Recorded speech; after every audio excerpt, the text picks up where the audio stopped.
নমস্কাৰ, মোৰ ঘৰ বৰপেটা জিলাৰ নগাঁও গাঁৱত অৱস্থিত। আজি এটা উলহ মালহেৰে গছৰ বিয়া সমাপন কৰিবলৈ প্ৰয়াস কৰিছোঁ।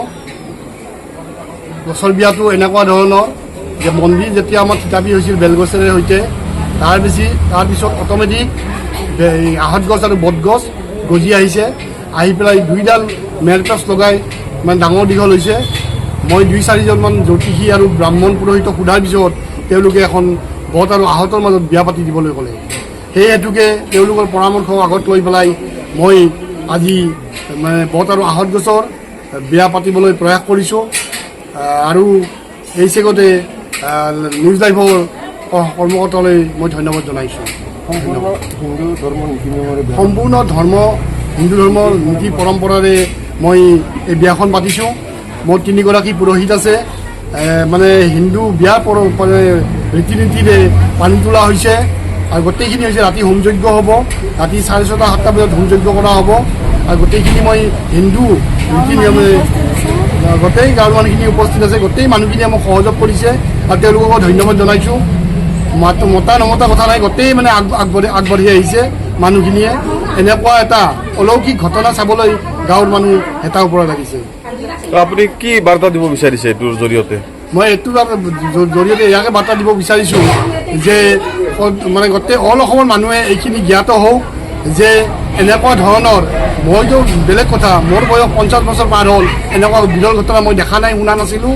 আৰু মোক যিহেতুকে জ্যোতিষী আৰু পুৰোহিতবিলাকে, জ্ঞানী পুৰোহিতবিলাকে যেতিয়া মোক তেওঁলোকে ক'লে যে বিয়াখন পাতি দিব লাগে বট আৰু আহঁতৰ, গতিকে মই বিয়াখন পাতি দিলোঁ। আৰু এইটোৰ মাজেৰে মই গোটেই অসমৰ জনসাধাৰণক জনাব বিচাৰিছোঁ যে তেওঁলোকেও এনেকুৱা ধৰণৰ যদি বিৰল কৃতিত্ব কাৰোবাৰ ঘৰত বা সমূহীয়া ৰাইজৰ মন্দিৰত বা এনেকুৱা ধৰণৰ ধৰ্মানুষ্ঠানত যদি হয়, তেওঁলোকে এনেকুৱা কাম কৰক। আৰু গছ থাকিলে পৃথিৱী জীয়াই থাকিব, গতিকে গছ মহান।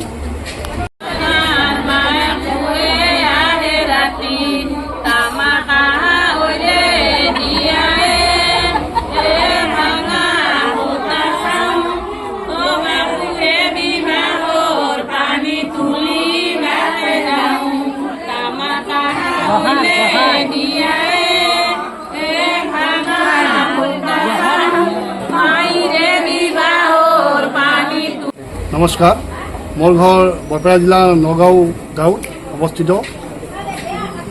আজি এটা উলহ মালহেৰে গছৰ বিয়া সমাপন কৰিবলৈ প্ৰয়াস কৰিছোঁ।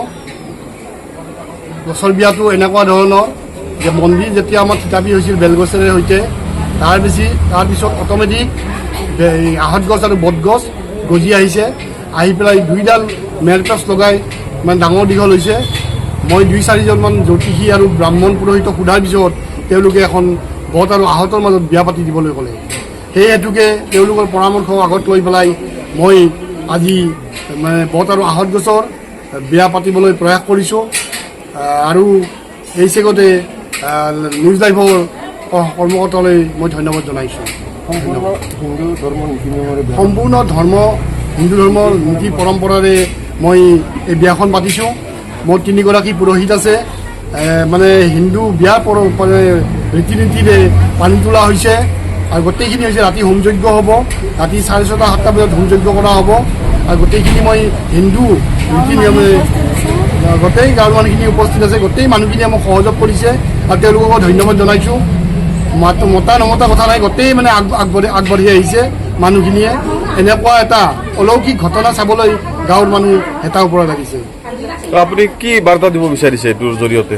মই এইটোৰ জৰিয়তে ইয়াকে বাৰ্তা দিব বিচাৰিছোঁ যে গোটেই অল অসমৰ মানুহে এইখিনি জ্ঞাত হওক যে এনেকুৱা ধৰণৰ, মইতো বেলেগ কথা, মোৰ বয়স 50 বছৰ পাৰ হ'ল, এনেকুৱা বিৰল ঘটনা মই দেখা নাই, শুনা নাছিলোঁ।